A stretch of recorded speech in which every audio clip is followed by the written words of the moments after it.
What happens when humanity's greatest weakness becomes their most terrifying strength? When the galaxy's apex predators discover that humans don't just survive the impossible, they thrive in it? In the cold depths of space, where ancient parasitic entities have devoured countless civilizations for millennia, one species dares to smile back at the abyss. They call us cattle. They call us weak. They call us prey. They have no idea what they've just awakened. This is the story of Captain Sarah Chan and the crew of the UES Defiance, who turned humanity's first contact with cosmic horror into the galaxy's most unexpected victory. Because sometimes, the best defense against a monster that feeds on fear is showing it something truly worth being afraid of. Captain Sarah Chen had seen many things during her 15 years commanding deep space exploration vessels, but nothing had prepared her for the sight that greeted the UES Defiance as they emerged from hyperspace near the Kepler 442 system. The massive alien structure floating in the void defied every law of physics she understood. It stretched for kilometers in every direction, a writhing mass of what appeared to be organic material pulsing with an eerie purple light that seemed to bend space around it. "Captain, I'm reading massive energy signatures from that thing," reported Lieutenant Commander Marcus Rodriguez from the sensor station, his voice tight with barely controlled fear. "The energy output is off our scales. Whatever it is, it's alive." Sarah studied the readings scrolling across her command console. The structure was indeed organic, but unlike anything in Earth's databases. Its surface rippled and moved like flesh, and she could swear she saw what looked like massive eyes opening and closing along its hull. The very sight of it made her crew uneasy, and she could hear nervous whispers from the bridge personnel. "Any response to our standard first contact protocols?" she asked Communications Officer Elena Vasquez. "Nothing on any frequency, Captain. But I am detecting some kind of low-frequency pulse emanating from the structure. It's almost like a heartbeat." Dr. James Whitmore, the expedition's xenobiologist, leaned over his scanner with wide eyes. "Captain, the biological readings I'm getting are impossible. That thing is generating energy patterns that suggest it's not just alive, but conscious. Highly conscious. And it's massive enough to house a civilization." Before Sarah could respond, the space around them began to shimmer. Reality itself seemed to bend and twist as something emerged from the alien structure. It was smaller than the main mass but still dwarfed their ship, roughly the size of a city block. The entity that materialized before them was a nightmare-given form, all writhing tentacles and gaping maws lined with teeth that seemed to exist in multiple dimensions at once. The bridge lights flickered, and every crew member felt an overwhelming sense of dread wash over them. It was more than fear, it was a primal terror that reached into their very souls and whispered that they were in the presence of something ancient and malevolent beyond comprehension. Then, it spoke, not through their communications array, but directly into their minds. The voice was like the death rattle of 1,000 dying stars, cold and hungry and filled with cruel amusement. "Such delicious little creatures," the entity purred, its mental voice causing several crew members to stumble and grab their heads in pain. "So full of warm, bright fear. Do you know how long it has been since we tasted a new species? Your emotions are so vibrant. So alive." Sarah felt the terror trying to claw its way up her throat, but she forced it down with the iron discipline that had made her one of humanity's finest captains. She activated the ship's external communications array and spoke with steady authority. "This is Captain Sarah Chen of the United Earthship Defiance. We come in peace, seeking contact with new forms of intelligent life. Please identify yourself." The entity's laughter was like breaking glass mixed with screaming winds. "Peace? Oh, you sweet, naive little creature. We are the veil, the hunger between stars. We have fed on the life force and terror of a million species across the galaxy for eons beyond your counting. Your peace is irrelevant. Your purpose now is to feed us." The alien's form began to shift and expand, revealing more of its true horror. Hundreds of eyes opened along its surface, each one focusing on their ship with predatory intensity.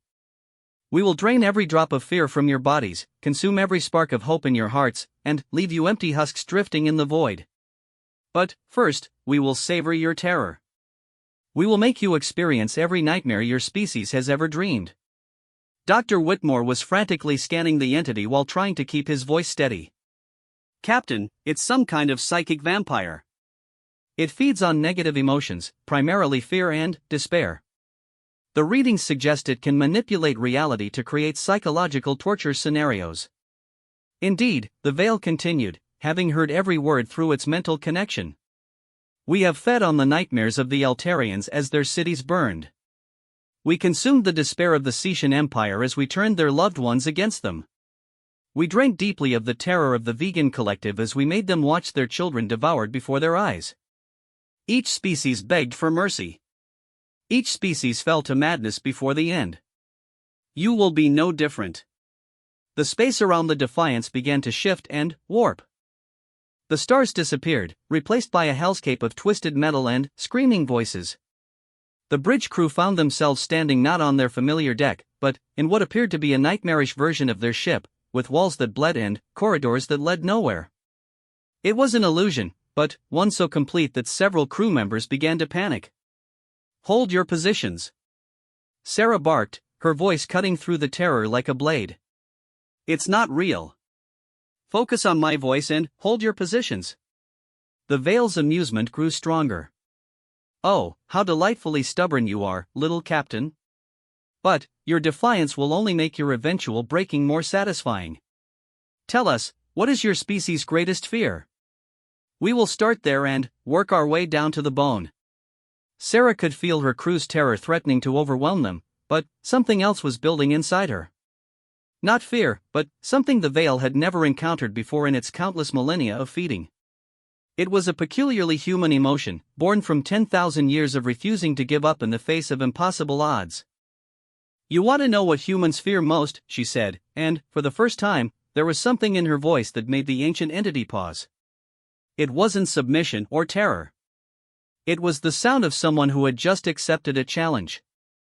Yes, the Veil whispered, leaning closer with hungry anticipation.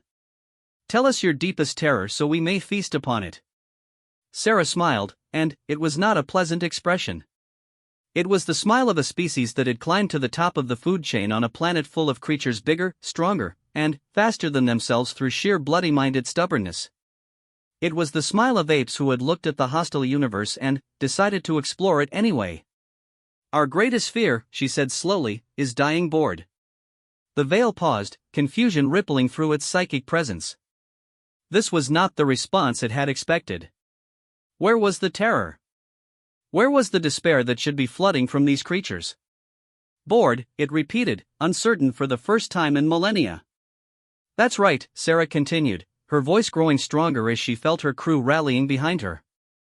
You're just another space monster, aren't you? Another cosmic horror trying to scare us with tentacles and mind games. Do you have any idea how many of your kind we've already imagined in our fiction? We've been writing stories about things like you for centuries. Lieutenant Rodriguez caught on first, his fear transforming into something that made the Veil recoil slightly. Yeah, she's right. You're basically a reject from a Lovecraft story. Tentacles, check. Ancient evil, check. Feeds on fear, check. We've seen this movie before, and it was better when it starred Kurt Russell. The entity's confusion was growing. This wasn't how prey species were supposed to react. They should be cowering, begging, offering to serve if only their lives would be spared. Instead, these strange creatures seemed to be critiquing its performance? You don't understand, the Veil snarled, its mental voice losing some of its earlier confidence. We are ancient beyond your comprehension. We have consumed entire star systems. We are the nightmare that lurks between realities. Dr. Whitmore looked up from his scanners with interest rather than fear. Fascinating. A psychic entity that survived for millions of years by feeding on fear responses. Tell me, what happens when you encounter a species that processes fear differently? Do you have any other feeding mechanisms, or are you completely dependent on terror? The Veil was now distinctly uncomfortable. These creatures weren't behaving like prey at all. Where was the screaming?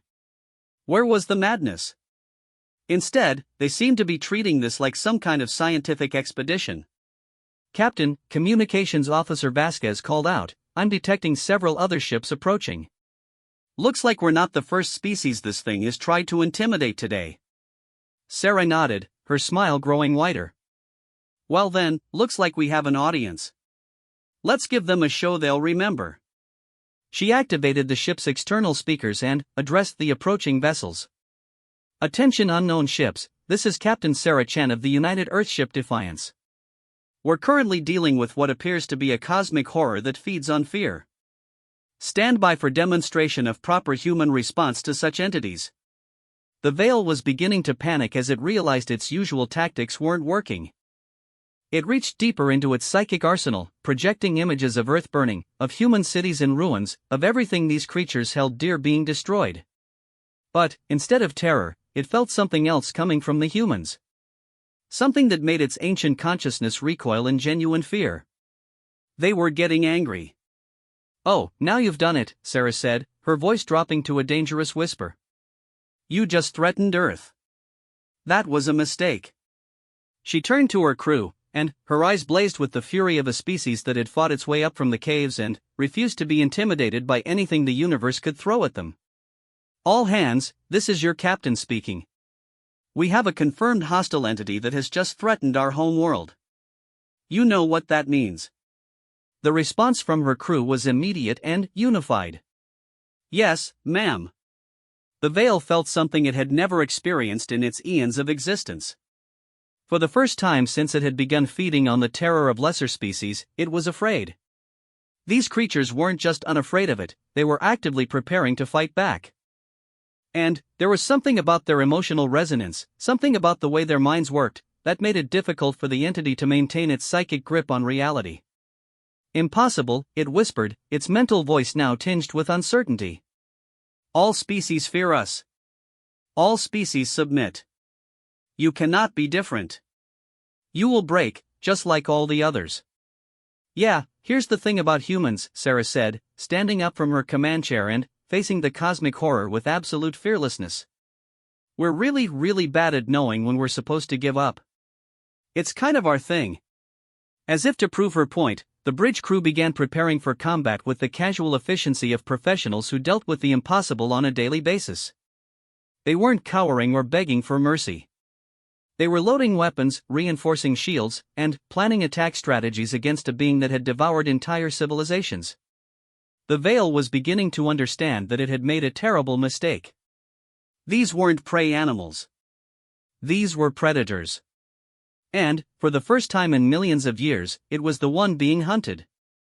The approaching alien vessels hung in space like silver tears against the starfield, their sleek hulls reflecting the purple glow emanating from the Veil's massive organic structure. Sarah could count at least 12 different ship designs, each one clearly from a different species. They maintained a respectful distance, watching the confrontation unfold with what she could only assume was fascination and terror.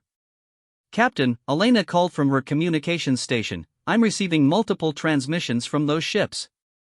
Most are in languages I don't recognize, but the universal translator is picking up fragments. They seem to be warning us?" "Put it through," Sarah ordered, never taking her eyes off the writhing mass of tentacles and teeth that was the Veil's avatar. A cacophony of alien voices filled the bridge, overlapping and desperate. "Flee while you can. The hunger will consume your minds. Your species will become another trophy in its collection. Run, young ones, before it learns your fears." Dr. Whitmore was furiously taking notes, his earlier fear completely replaced by scientific curiosity. "Remarkable. These species have clearly encountered the Veil before. From their emotional resonance, I'd say they've been running from it for quite some time."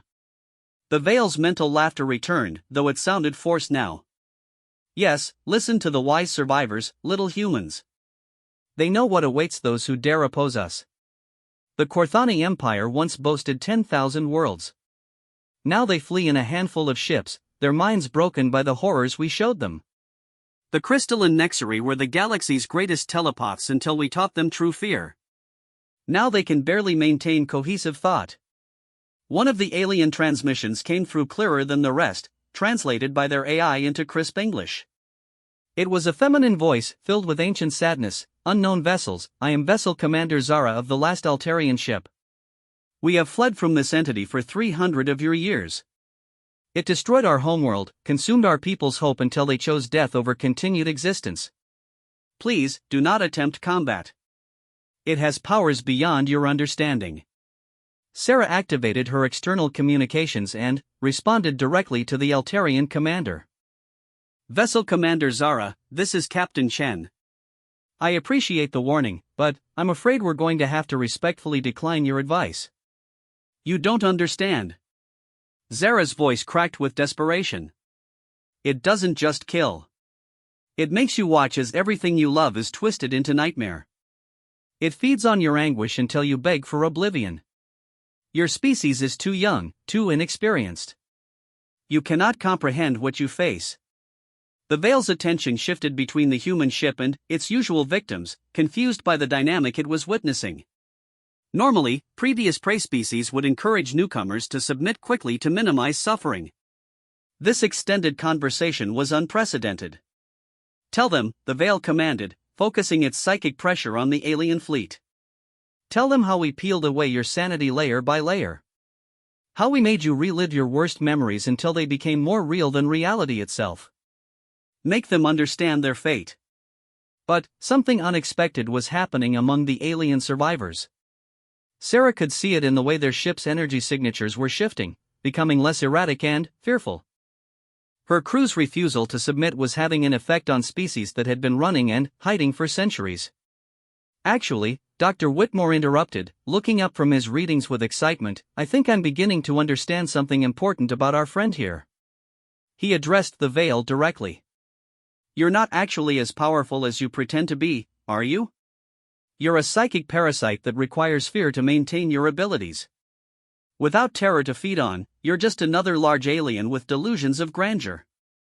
The Veil's form rippled with anger, but Sarah noticed that some of its earlier presence was diminishing. The illusions it had been projecting were becoming less stable, the nightmarish landscape around them flickering back to normal space more frequently. Silence, food creature, the entity snarled. You know nothing of our power. I know you haven't actually attacked us yet, Sarah observed. Big scary monster shows up, threatens to eat us, but all you've done is talk and show us some admittedly impressive special effects.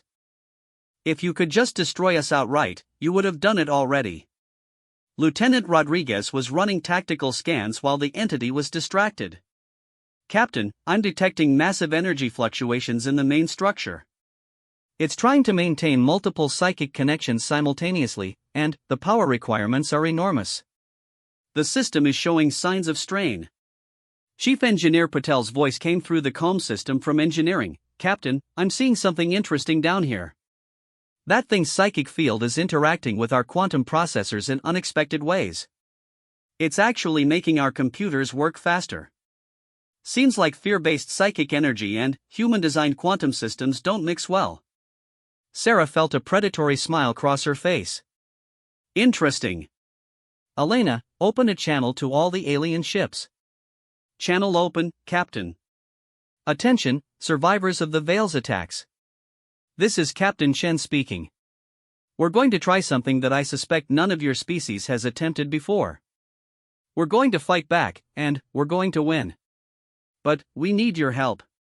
The response was immediate and panicked. You cannot fight the hunger. It will destroy you. Your species will suffer for your arrogance. Maybe, Sarah acknowledged. But here's the thing about humans. We have this really annoying habit of doing impossible things just to prove they weren't actually impossible.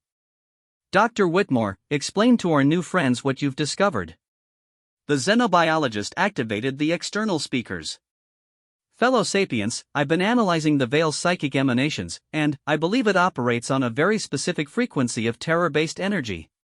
It requires constant fear input to maintain its reality-altering abilities. Without that fear, it's just a very large, very angry creature with limited actual power. Commander Zara's voice came through clearly, but you cannot simply choose not to fear it. Its very presence drives terror into all thinking minds. We have tried meditation, chemical suppression, even surgical removal of fear responses. Nothing works against its psychic assault. Ah, Dr. Whitmore said with genuine excitement, but, you see, that's where human psychology is uniquely adapted. We don't process fear the same way most species do. When humans encounter something terrifying, we have this peculiar tendency to either run away screaming or get really, really angry and try to fight it. And anger, as it turns out, operates on a completely different psychic frequency. The Veil was beginning to understand what the humans were suggesting, and, for the first time in its existence, it felt something approaching genuine panic. No. Impossible. All species feel fear. All species can be broken. We have consumed entire galactic civilizations. Yeah, but you've never met humans before, Sarah said, her voice carrying the confidence of a species that had looked at every hostile environment in their solar system and decided to visit them all. And you've definitely never met a human crew that's been specifically trained to deal with unknown threats. Rodriguez, what's our standard protocol for encountering hostile cosmic entities? According to regulations, Captain, we're supposed to attempt communication, gather scientific data, and, if necessary, find a way to neutralize the threat to protect Earth and allied species. And if the entity proves to be actively hostile to human interests? Then, we blow it up, ma'am. The simplicity of the statement seemed to break something in the Veil's psychic presence. For millions of years, it had been the apex predator of the galaxy, the ultimate nightmare that entire civilizations fled from in terror.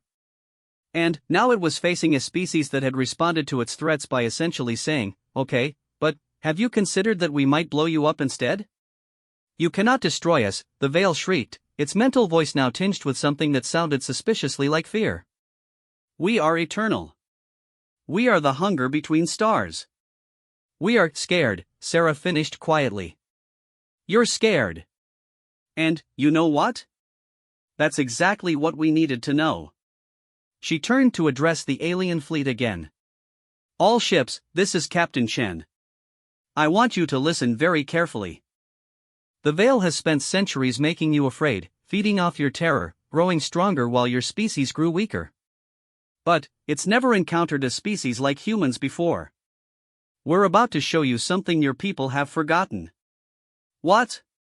Zara asked, her voice filled with desperate hope. How to fight back. Sarah's fingers moved across her command console with practiced efficiency. All hands, prepare for Operation Cosmic Pest Control. Weapons systems online, shields to maximum, and, remember everyone, this thing feeds on fear, so let's make sure it gets a good taste of human fury instead.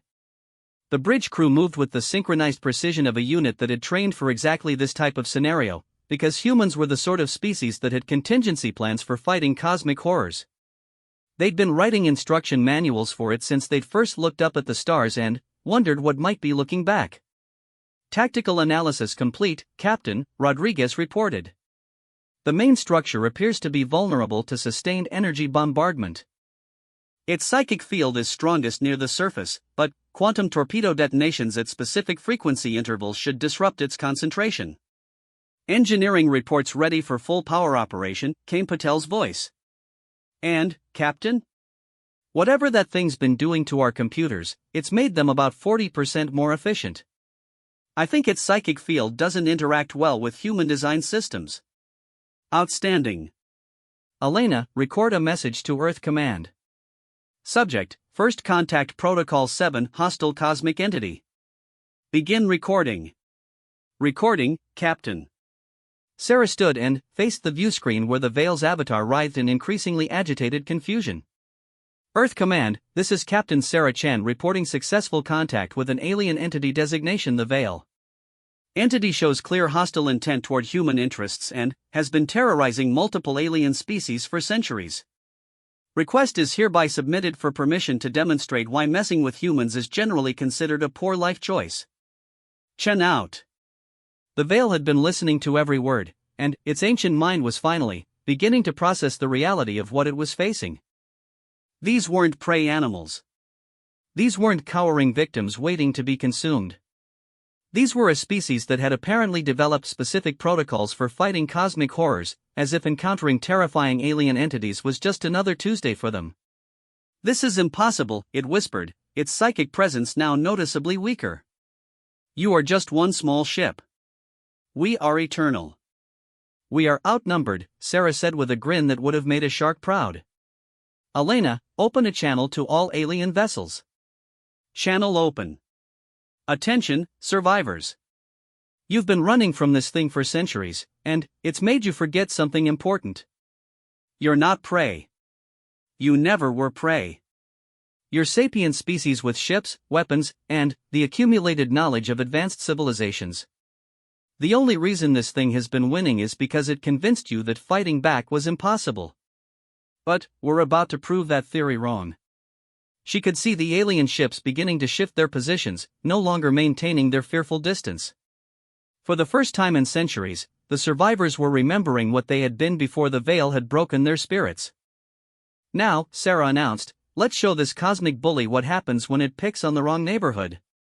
The transformation among the alien fleet was visible even from a distance. Ship after ship that had been hanging back in terrified clusters began to spread out into something resembling formation patterns. Energy signatures that had been dim with despair started brightening as ancient weapons systems came online for the first time in decades. Captain, Elena reported, monitoring the communications channels, I'm receiving dozens of transmissions.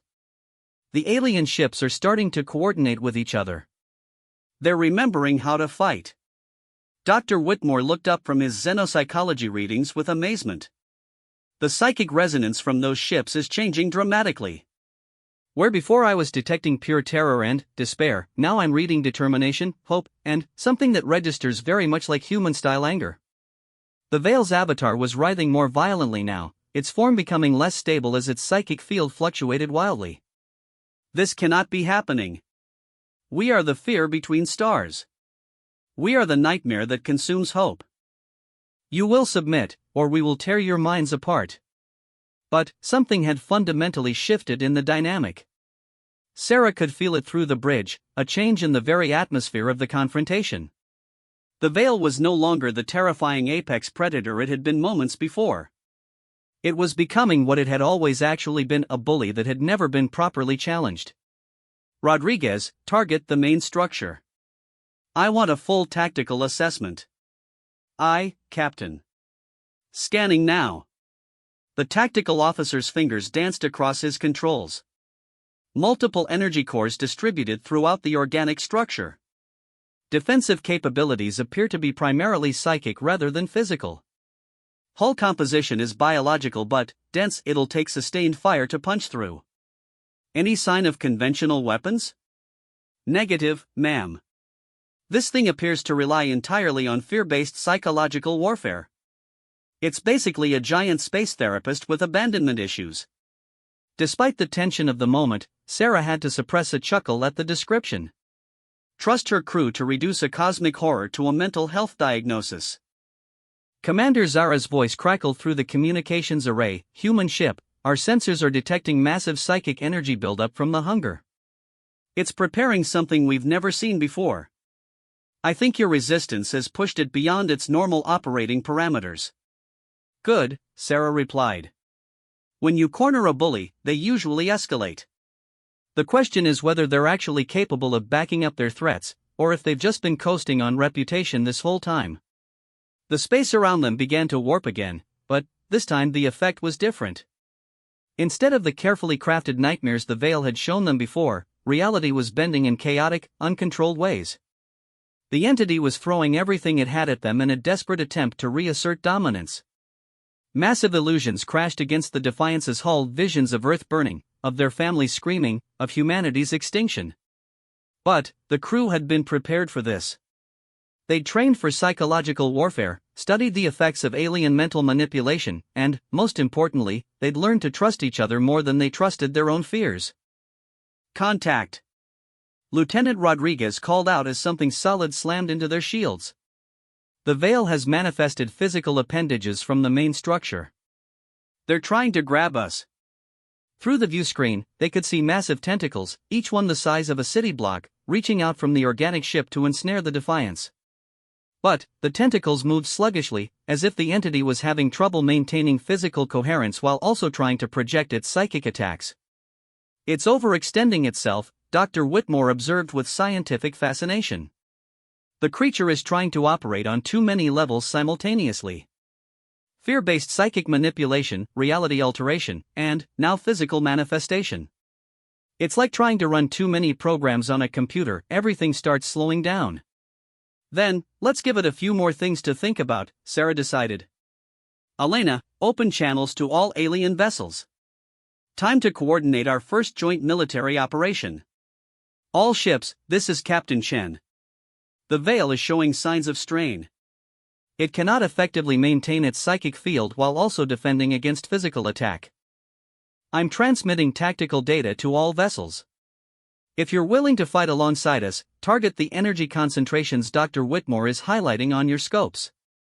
The response was immediate and overwhelming. Voices from dozens of different species flooded the communication channels, all speaking in languages the universal translator couldn't quite keep up with, but the emotional resonance was unmistakable. For the first time in centuries, the survivors were saying yes to a fight instead of running away. The Korthani Empire's last dreadnought, a massive ship that had been running on skeleton crew and fading power cells, suddenly blazed with renewed energy. Its ancient weapons systems, designed for battles against galactic neighbors, locked onto the Veil's main structure. The crystalline Nexari vessels began to pulse with harmonic frequencies, their telepathic abilities so long suppressed by fear now being weaponized against their former tormentor. Instead of being overwhelmed by the Veil's psychic presence, they began to actively fight it on the mental plane. Ship after ship that had been fleeing for generations suddenly remembered what they had once been. Warriors. Explorers. Proud species that had built civilizations spanning star systems. The Veil had made them forget, but the humans had reminded them. This is impossible, the Veil shrieked, its mental voice now clearly panicked. You cannot unite them. They are broken. We broke them. We consumed their hopes centuries ago. Yeah, well, Sarah said as she watched the alien fleet form up around the Defiance in a battle formation that was both ancient and terrible. You should probably have done a better job of it. Elena, give me ship-wide communications. You're on, Captain. All hands, this is the captain speaking. We are about to engage in combat with a hostile alien entity alongside our new allies. This is a historic moment, the first joint military operation between humanity and the galactic community. Let's make sure they remember why picking a fight with Earth was the worst decision this thing ever made. All stations, report ready status. The responses came back quickly. Engineering ready. Weapons ready. Medical standing by. Fighter bay prepared for launch. But it was Dr. Whitmore who provided the most important information. Captain, I've been analyzing the psychic feedback we're getting from the Veil. It's not just strained, it's scared. Genuinely terrified. Its entire existence has been based on being the thing that other things are afraid of. It has no psychological framework for being the one experiencing fear. The Veil's avatar was changing, becoming less coherent as its desperation grew. The carefully maintained image of cosmic horror was breaking down, revealing something that looked far more pathetic, a creature that had grown fat and lazy on the terror of others, never having to actually fight for its survival. All ships, Sarah announced, commence attack pattern Alpha. Target the main energy cores and maintain formation. Remember, this thing feeds on fear, so let's make sure all it gets from us is righteous anger and superior firepower. The battle began with a symphony of weapons fire from dozens of different civilizations. Energy beams, plasma cannons, quantum torpedoes, and weapons systems humanity had never seen before, all focused on the massive organic structure.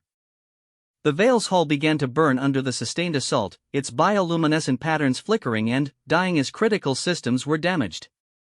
But the real battle was happening on a level that couldn't be seen. The Nexari had linked their telepathic abilities with human quantum processors, creating a psychic feedback loop that was actively disrupting the Veil's mental attacks. Every time it tried to project fear or despair, the combined will of the fleet threw it back with compound interest. It's working. Commander Zara's voice was filled with wonder. The hunger is actually taking damage. Its hold on our minds is weakening. The Veil made one last desperate attempt to reassert control. It expanded its psychic field to maximum range, trying to overwhelm the entire fleet with pure, concentrated terror. The attack was so intense that stars seemed to go dark and space itself appeared to scream. But it met something it had never encountered before, a wall of human stubbornness backed by the rekindled courage of species that had decided they were tired of running. The psychic attack shattered against their combined will like waves against a breakwater. Is that the best you've got? Sarah asked, and she was genuinely disappointed. All this buildup, all these threats, and you're basically just a cosmic scale anxiety disorder with delusions of grandeur. The Veil's response was a wordless scream of rage and terror that echoed across multiple dimensions. For the first time in its existence, it was the one experiencing helplessness. It was the one whose reality was being rewritten by forces beyond its control. All ships, Sarah announced, the entity appears to be destabilizing. Prepare for final assault. Let's finish this. What happened next would be remembered in the histories of dozens of species as the moment the galaxy learned that humans were the sort of neighbors you wanted on your side when the cosmic horrors came calling. And that sometimes, the best response to an ancient evil that feeds on fear is to show it what real predators look like when they're protecting their territory. The final assault on the Veil was unlike anything the galaxy had witnessed in recorded history. Ships from 12 different species, most of whom had never seen each other except as fellow refugees, coordinated their attacks with precision that would have impressed the greatest military strategists. But what made it truly remarkable was the sound, or rather, the lack of it. For centuries, battles involving the Veil had been characterized by screaming, begging, and the psychic wails of entire populations being consumed. This battle was conducted in determined silence, broken only by tactical communications and the occasional dry comment from the human crew who seemed to treat cosmic horror like a particularly annoying maintenance problem. Hull breaches detected across 40% of the target, Rodriguez reported with the same tone he might use to describe a successful parking maneuver. The biological armor is failing under sustained fire.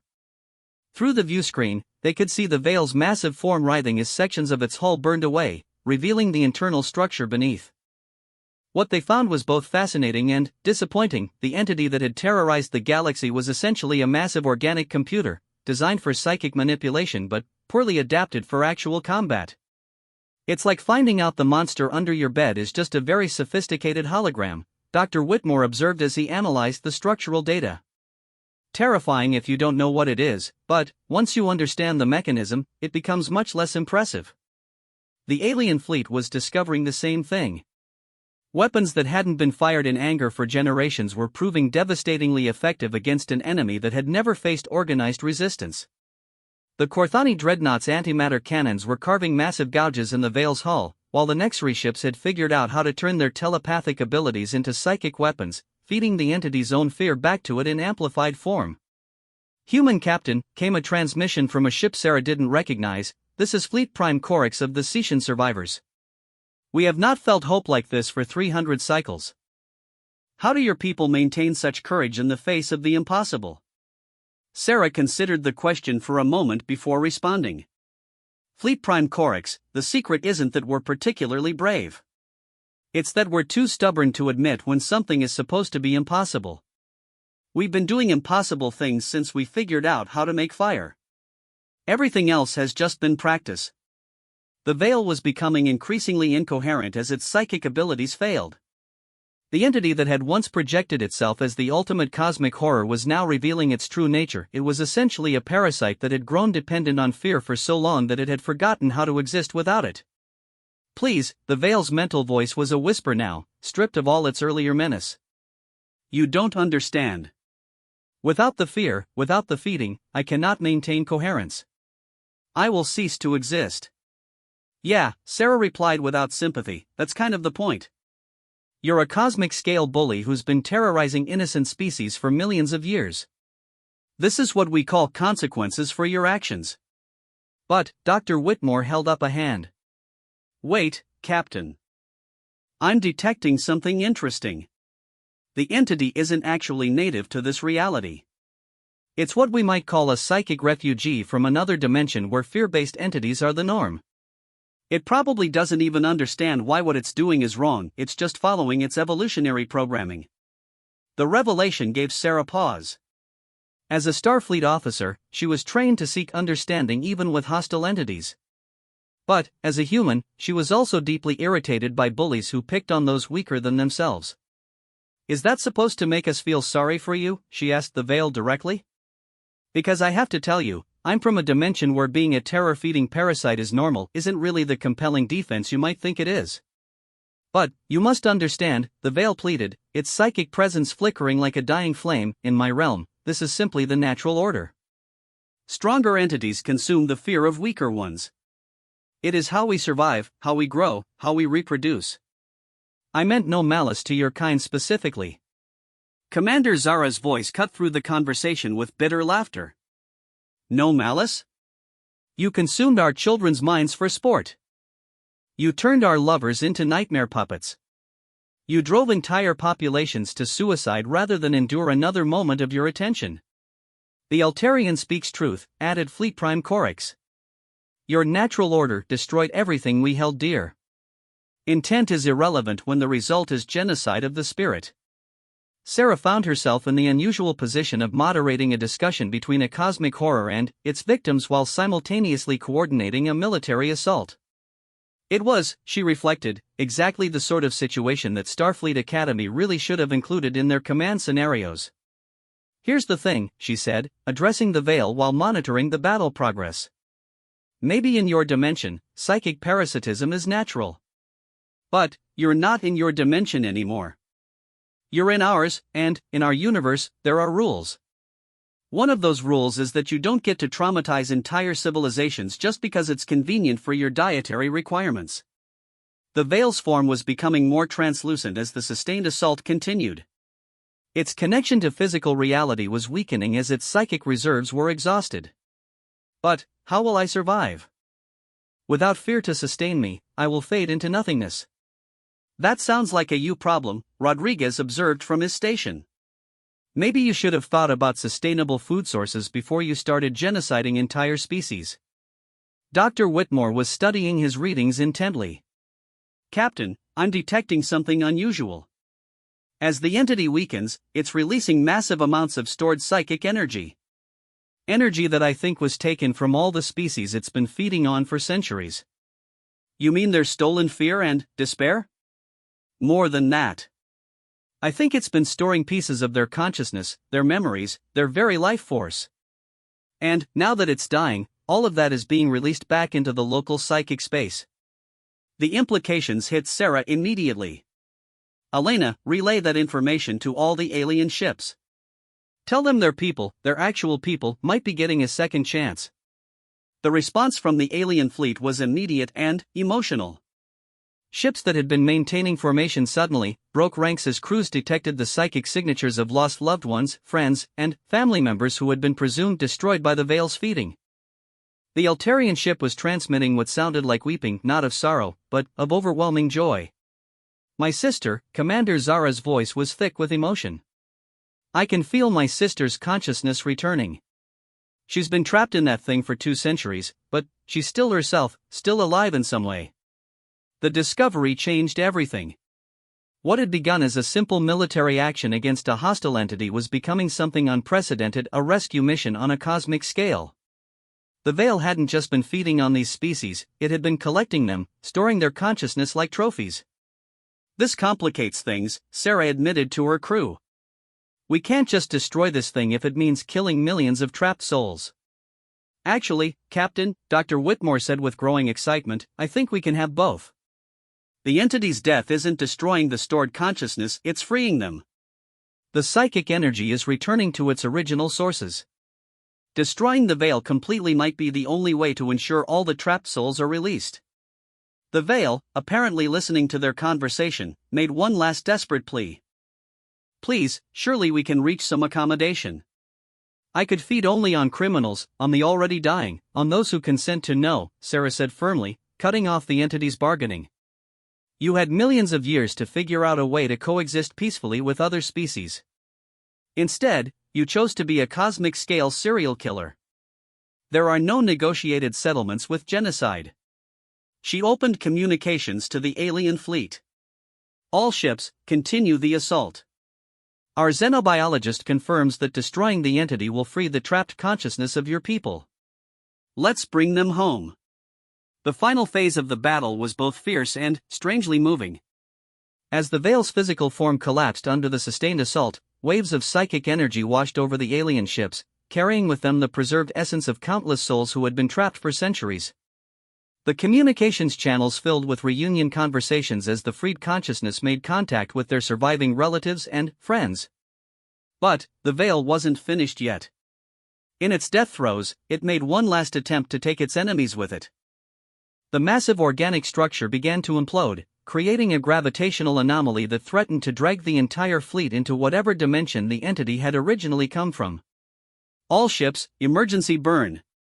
Get clear of the gravity well. Sarah ordered, but she could see that several of the alien vessels were too damaged from the battle to achieve sufficient velocity. They were going to be pulled into the dimensional rift along with the dying veil. That was when humanity's real nature showed itself. Without hesitation, without even discussing it with her crew, Sarah made the decision that would ensure her species' reputation in galactic history.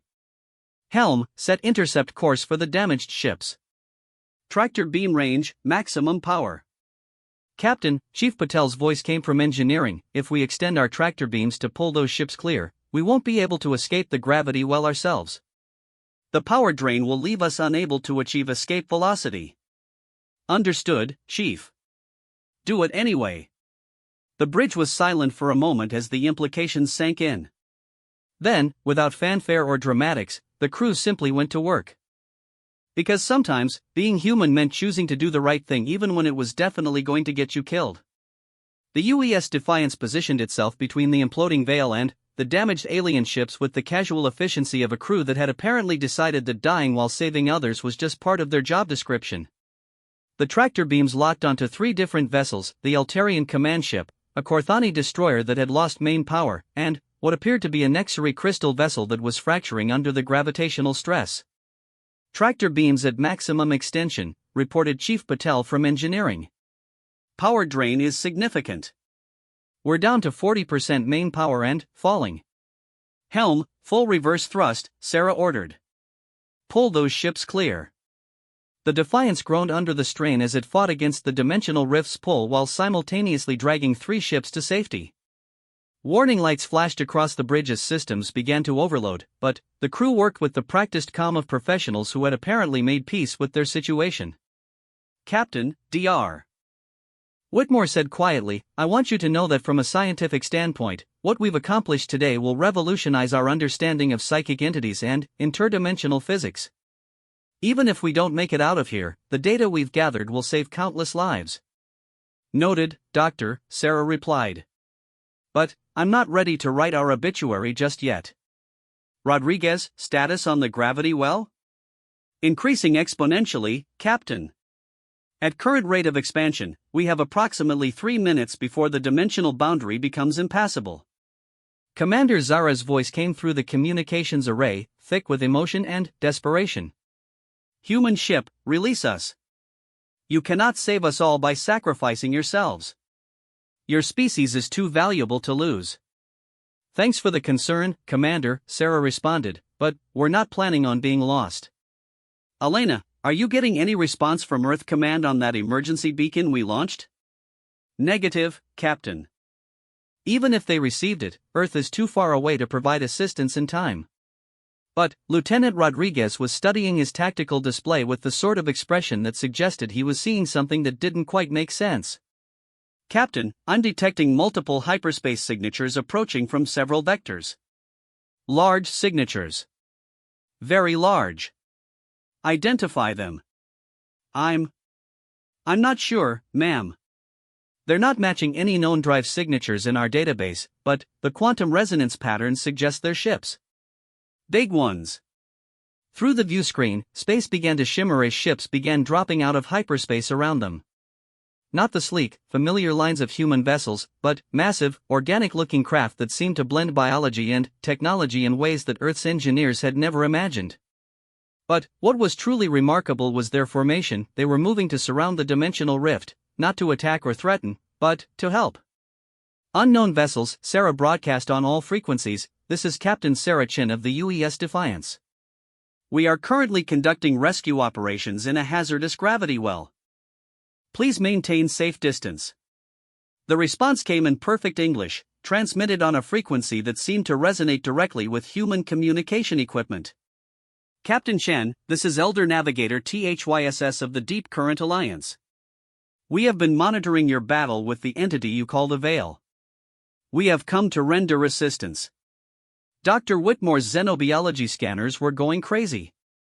Captain, these ships, they're not just alien, they're ancient. I'm reading technology signatures that suggest these vessels are millions of years old, but their power output is off our scales. Elder Navigator, Sarah responded, we appreciate any help you can offer, but we're currently unable to release our tractor beams without losing 3 allied vessels to the dimensional rift. Understood, young captain. Observe. What happened next defied every law of physics Sarah thought she understood. The massive alien ships began to emit a harmonic frequency that seemed to stabilize space itself around the rift. The chaotic gravitational forces that had been pulling everything toward dimensional collapse suddenly became ordered, predictable, manageable. Impossible, Chief Patel's voice came from engineering. They're somehow harmonizing with the dimensional frequency and creating a stable field matrix. The gravity well is being contained. But the Deep Current Alliance ships weren't finished. Energy beams unlike anything in Earth's databases began connecting the alien vessels in a complex geometric pattern around the rift. The beams weren't weapons, they were some kind of technological web that was actively repairing the damage to local spacetime. All vessels caught in the gravity well, Elder Navigator THYSS announced, you are now free to withdraw to safe distance. The dimensional breach is being sealed. Sarah didn't need to be told twice. Helm, all stop on the tractor beams. All ships, withdraw to minimum safe distance. The Defiance and the 3 rescued vessels pulled away from the rift just as the Deep Current Alliance completed their work. The chaotic dimensional tear began to close, and, with it, the last vestiges of the Veil's presence in their reality. The entity that had terrorized the galaxy for millions of years was finally, definitively, gone. Elder Navigator, Sarah said once they were at safe distance, thank you. Without your intervention, we would have lost several ships and crews. May I ask what brings you to assist us? The response was tinged with something that might have been amusement. Captain Chen, your species has just accomplished something that we have been waiting to witness for many millions of years. You have not merely defeated a cosmic predator, you have taught an entire sector of the galaxy how to fight back against the things that hunt in the dark between stars. Commander Zara's voice joined the conversation, Elder Navigator, the Deep Current Alliance has been legend among our people for so long we thought you were myth. Why reveal yourselves now?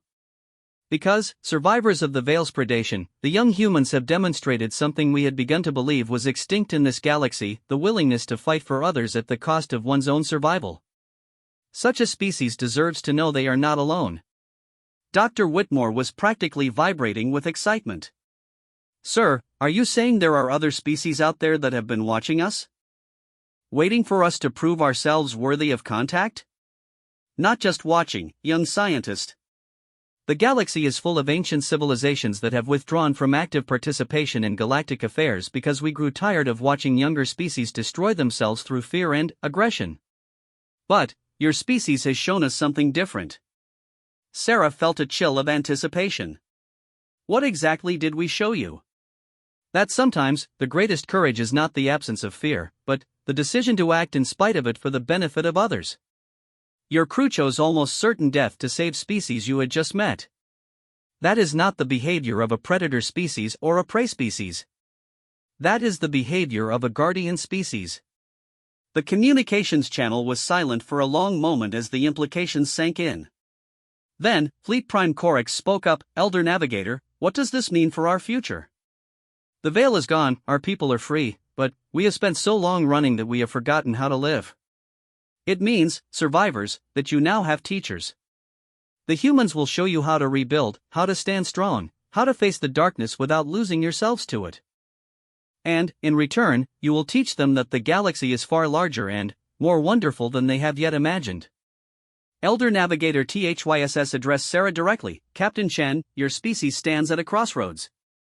You can return to your small corner of the galaxy and continue your slow expansion, or you can accept the responsibility that comes with your nature. The choice is yours. What responsibility? Sarah asked, though she suspected she already knew the answer. To be the species that other species call when the monsters come. To be the ones who stand between the darkness and the light. To be the guardians that this galaxy has been waiting for. Sarah looked around her bridge, seeing the faces of her crew, humans who had just risked their lives to save alien species they'd met less than a day ago. She thought about Earth, about humanity's tendency to explore dangerous places just to see what was out there, about their habit of adopting stray cats and fighting for the underdog. Elder Navigator THYSS, she said finally, I think humanity would be honored to accept that responsibility. But, I should warn you, we're probably going to want to poke around in all those ancient civilizations of yours. We're very curious about that sort of thing. The laughter that came through the communications array sounded like wind chimes made of starlight. Captain Chen, we would be disappointed if you didn't. Welcome to the galactic community. Try not to blow anything up on your first day.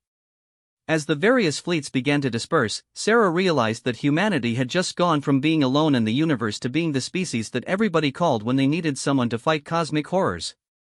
It was, she reflected, probably exactly the sort of job that humans would turn out to be terrifyingly good at. Elena, she said, send a message to Earth Command. Subject, Mission Status Update. Message reads, First contact successful. Aliens friendly. Apparently we're space police now. Please send more ships and, possibly some therapy dogs. Chen out. Message sent, Captain. Outstanding. Now, let's go see what other impossible things we can make possible. I have a feeling this is going to be the start of a very interesting career. As the UES Defiance set course for its next adventure, the galaxy settled into a new era. For the first time in millions of years, the darkness between the stars had something to be afraid of. And its name was humanity.